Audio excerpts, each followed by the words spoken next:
Всем доброго раннего утра, потому что сейчас раннее утро, 5 утра. Если уж по-честному, минут 10 шестого.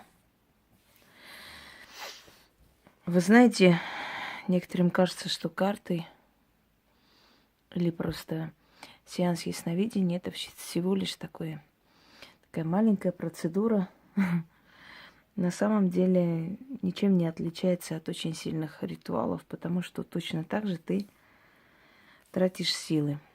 Ты лезешь в пространство человека, чтобы посмотреть, что у него случилось, как, откуда. Ты читаешь просто его судьбу.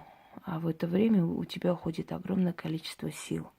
Вот после таких, скажем так, вопросов и ответов я бываю выжатая.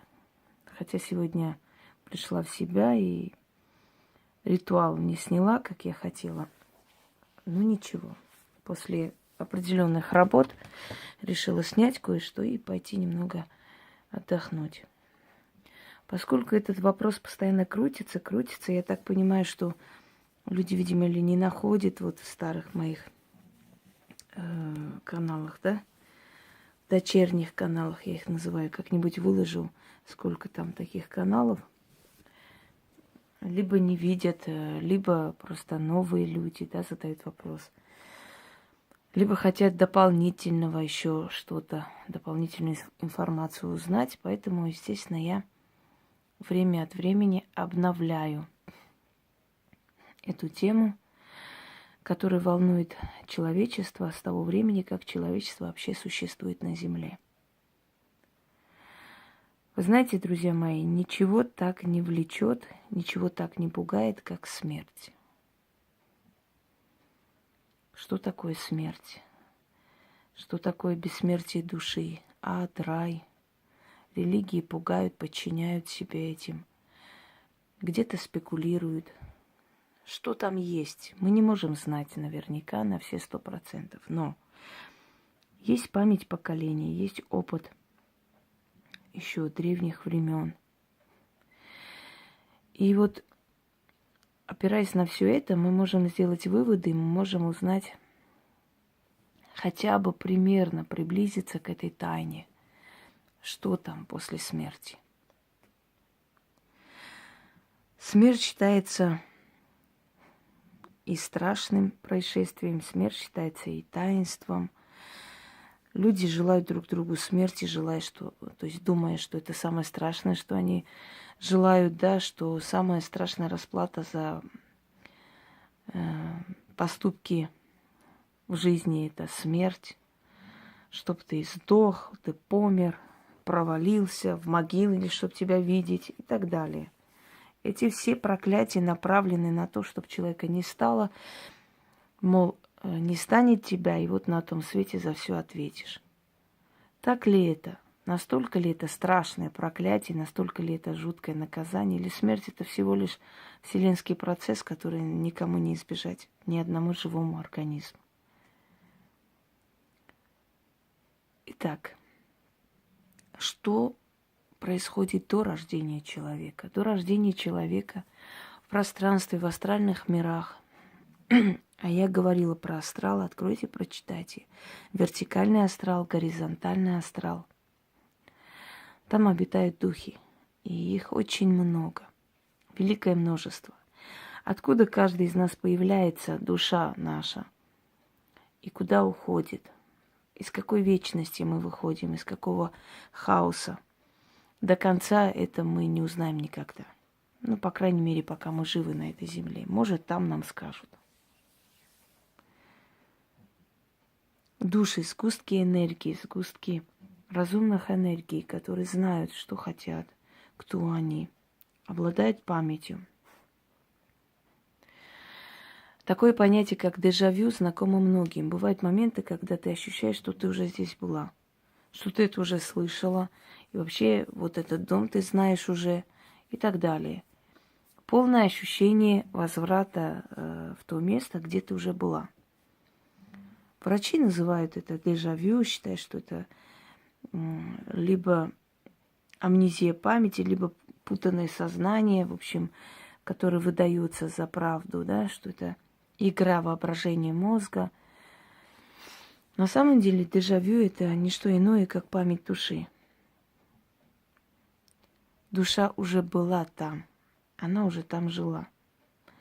И потом, после рождения, поскольку эта память души остается только в подсознании, она не выходит в сознание. Понимаете, разница большая – подсознание и в сознании.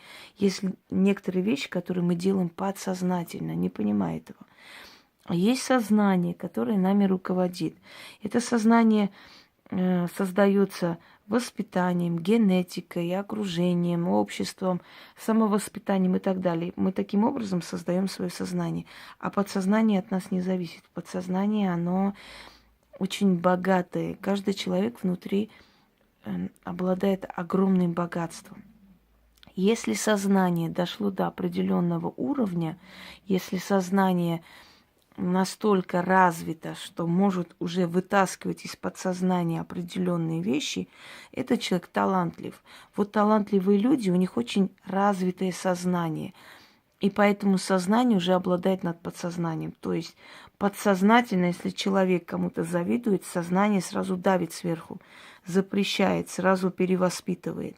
А если сознание еще не дошло до такого уровня окончательно, высокой планки, да, то человек живет подсознательно. Он не хочет этого, но подсознательно он завидует кому-то.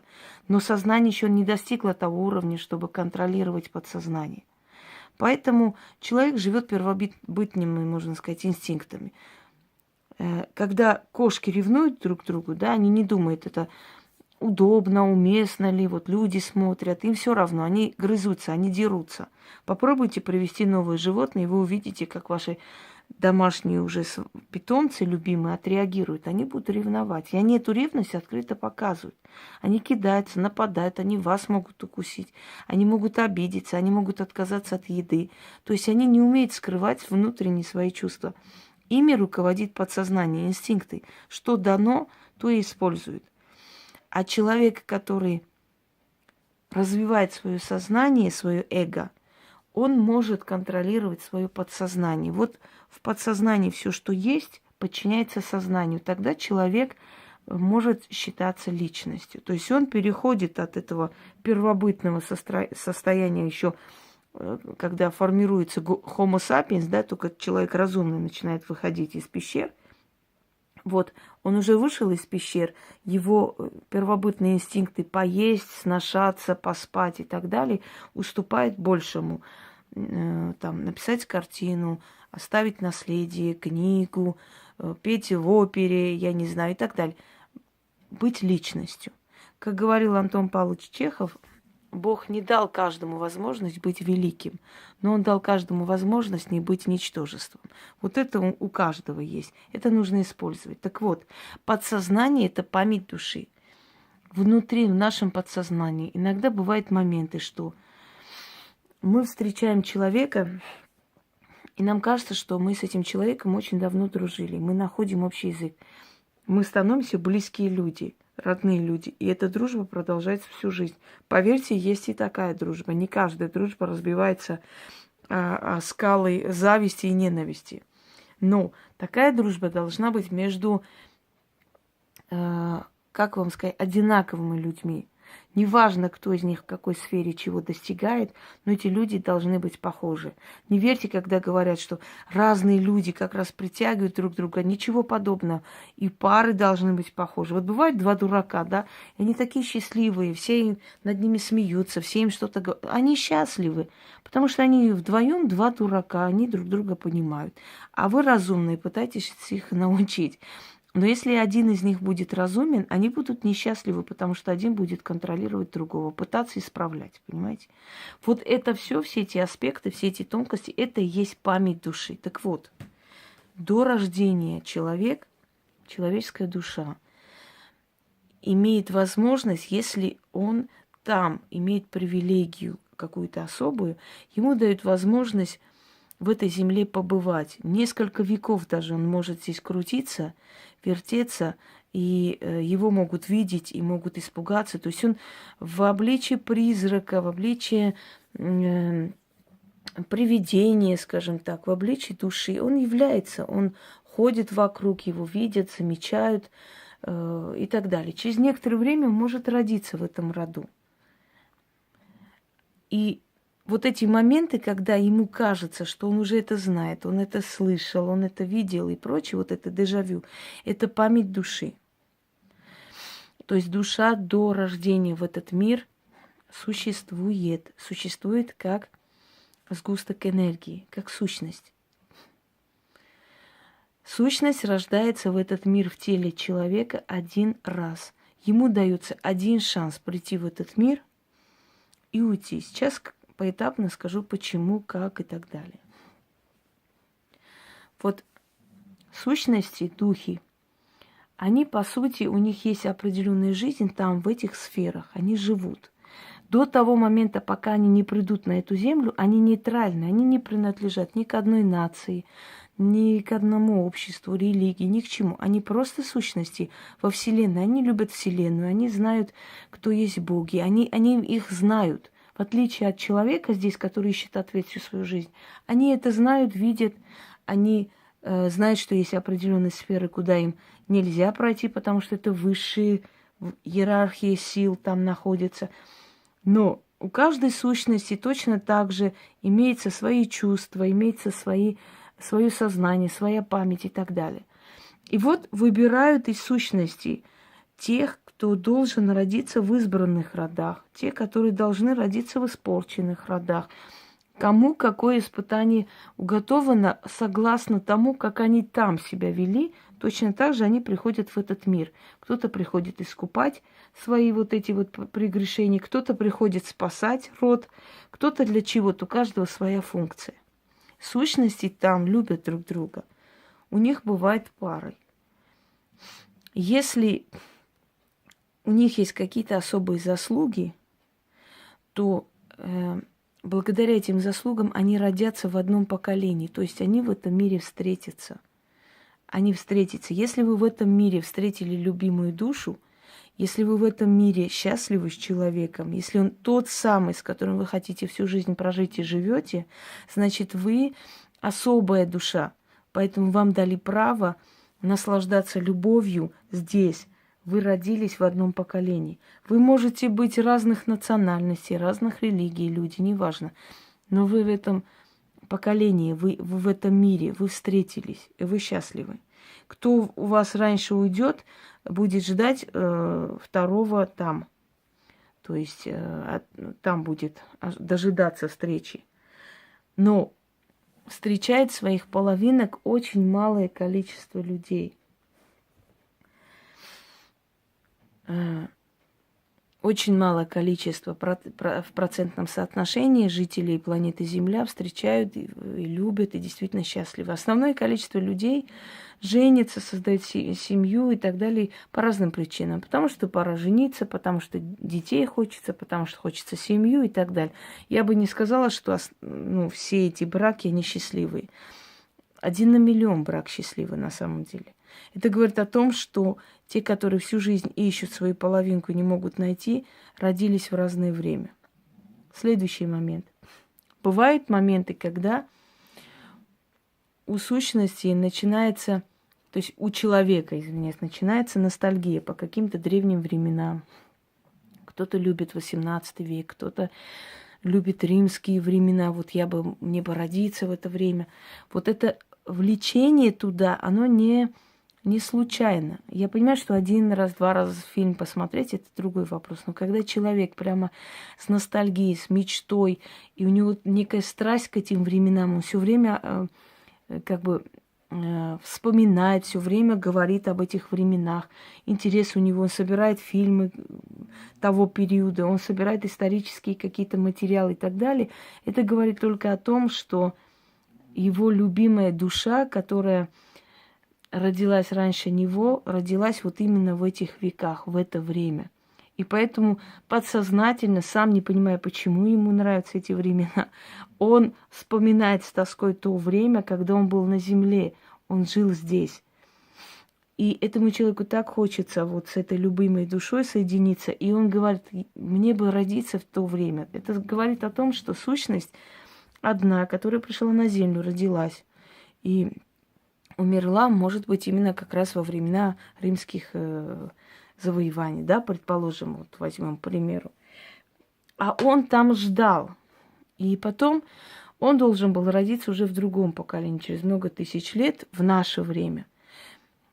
Подсознательно он помнит, что на земле она была во времена римских вот этих завоевательских времен, то есть римского правления. И поэтому внутри него есть тоска по этим временам, потому что он знает, что она была тогда. Сейчас ее здесь нет, она ее не найдет, понимаете? И поэтому он тоскует по этим временам. И вот эта тяга к этому времени, когда люди интересуются очень сильно каким-то другим веком, просто вот не просто интересуются, у них некая какая-то страсть, у них какая-то мания, вот то время, как бы хотелось, в то время они изучают, они читают и так далее. Это люди, которые подсознательно просто знают, что их любимая душа тогда жила, и они, не осознавая того, не понимая того, очень тоскуют по тем временам и желают быть в то время, чтобы его встретить. Следующий момент. Есть ли у души несколько жизней? Нет. И быть не может. Потому что, во-первых, начнем с того, что очень много миллиардов душ, которые ждут своей очереди прийти, родиться и подняться. Зачем родиться? Сейчас скажем об этом тоже. И то, что некоторым кажется, что это память прошлых жизней, на самом деле есть несколько объяснений этому всему. Есть генетическая память. Мне, например, один раз приснилось, как я с маленькими 2 детьми убегаю. Маленькая такая речка, каменистая. У меня ноги в крови. Я этих детей хватаю, бегу. Я слышу выстрелы. В общем, и я проснулась. И когда я рассказала этот сон, моя бабушка сказала, что я увидела себя в роли своей прабабушки во время геноцида в 15 году, потому что она с 2 детьми-племянниками спасалась, переходила через реку. И она много рассказывала о том, что за ее спиной стреляли. При мне она это не говорила, я это не слышала, но я увидела это происшествие. Я себя увидела в ее роли, понимаете? Я увидела то, что она перенесла и пережила, потому что эмоции настолько сильны у людей, что они передаются из поколения в поколение. Есть вещи, которые мы не видели. Когда мы слышим о Великой Отечественной войне, мы не переживали, мы не жили тогда.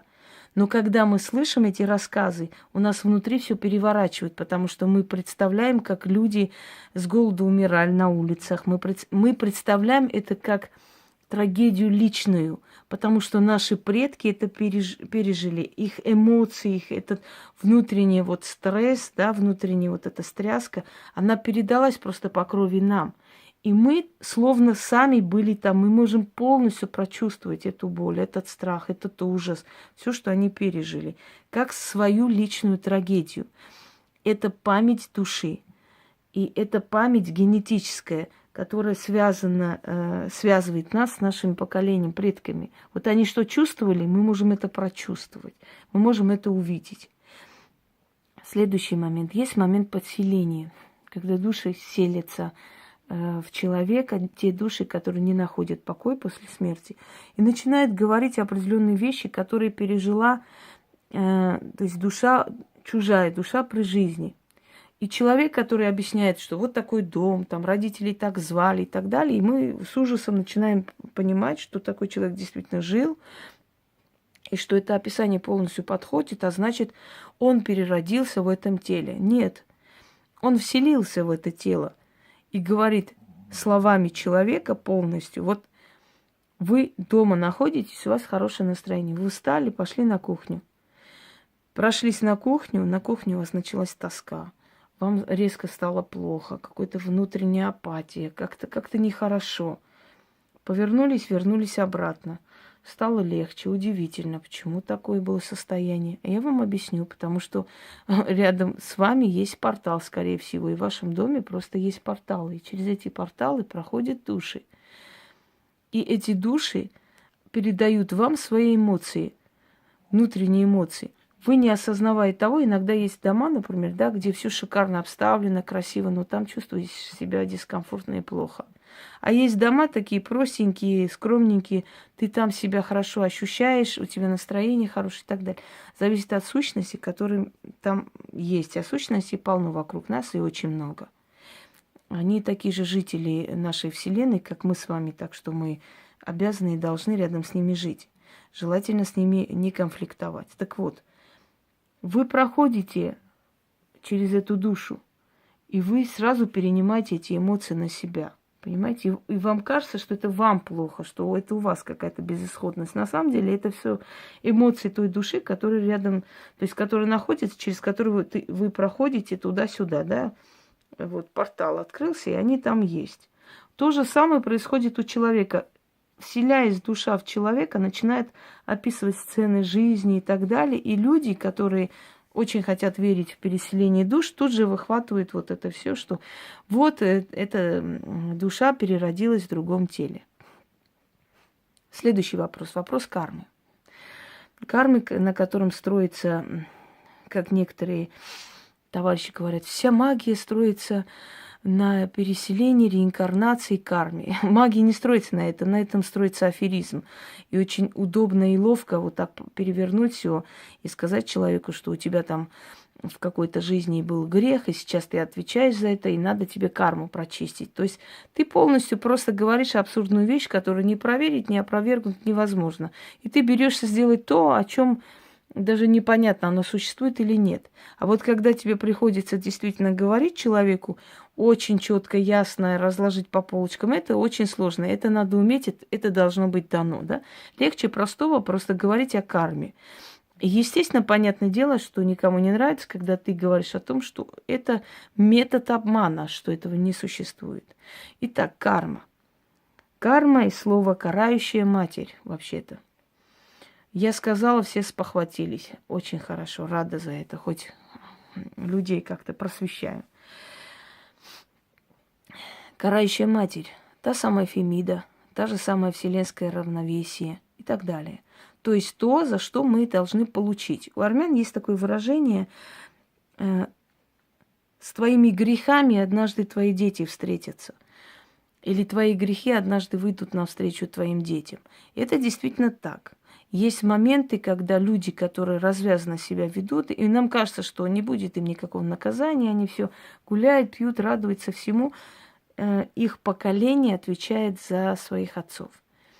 То есть очень много было происшествий, когда человек при жизни, будучи то прокурором, то еще кем-нибудь, сажал невинных людей, забирал имущество и так далее. Когда он умер, мучаясь и просто много лет валяясь там, заживо гнил, после его смерти один сын стал наркоманом, второго убили, дочь стала там проституткой и так далее. Все, что было, ушло с молотка, уничтожилось. То есть грехи его встретились с его детьми, понимаете, вышли им навстречу.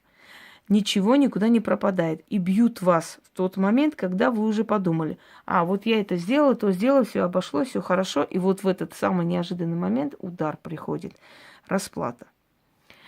Что такое карма? Наказание человека за его деяние. Его наказание и наказание его поколения. Но если бы предположить, что есть реинкарнация и, мол, человек наказывается за то, что натворил. Я об этом говорила, давайте еще раз повторю этот пример. Вот вы берете ребенка, да, побили его, значит, поставили в угол, и он спрашивает: за что я такого сделал? Ты говоришь: я тебе не скажу за что. Вот наказан и все. Так надо было. Это нормально, это логично? Нет. Во Вселенной все имеет логику, все объясняется. Если человек наказывается за что-то, о чем он даже не помнит, что он где натворил, как он может сделать выводы и больше это не повторить или понять, что это его наказание, и как-то пытаться откупить? Он не понимает, не помнит. Ему говорят: ты там 2 поколения назад, не знаю, был самоубийцей, сейчас вот за это наказываешься. Но он не помнит этого, он не видел этого, он не знает этого. Как он может сделать вывод, от того, что так нельзя было делать, если он не помнит это все. Одно дело, если бы он помнил, что он так натворил, да, или кого-то обездолил, кого-то убил, вот сейчас он за это отвечает. Но если он этого не помнит, как он может исправиться и как можно считать за наказанием то, что человека не исправит, что никак не изменит его отношение к миру, потому что наказание человек должен знать, за что он получает, чтобы больше это не повторить, чтобы это, знаете, чтобы откупиться от этой вины, да. Если он обездолил кого-то, и после этого, скажем, у него ребенок заболел, и он понимает, что он получил за то, что сделал, он может пойти купить дом, подарить этим людям, попросить прощения и надеяться на то, что Вселенная посмотрит на это, жалится и вернет здоровье его ребенку. Может быть. Но если он не помнит этого, а ты говоришь, вот ты вот так вот сделала, поэтому сейчас ты за это отвечаешь. Разве он изменится в своем мнении? Нет, он махнет рукой и пойдет. Следовательно, не может Вселенная наказывать человека за то, чего он не помнит, и от чего он выводы сделать не сможет. У Вселенной есть логика, железная логика, есть определенная программа, по которой мироздание существует. Невозможно наказать человека за то, о чем он знать не знает, не помнит, а, следовательно, он и отвечать за это не может. Да? Нет перерождения, и не было, и не будет.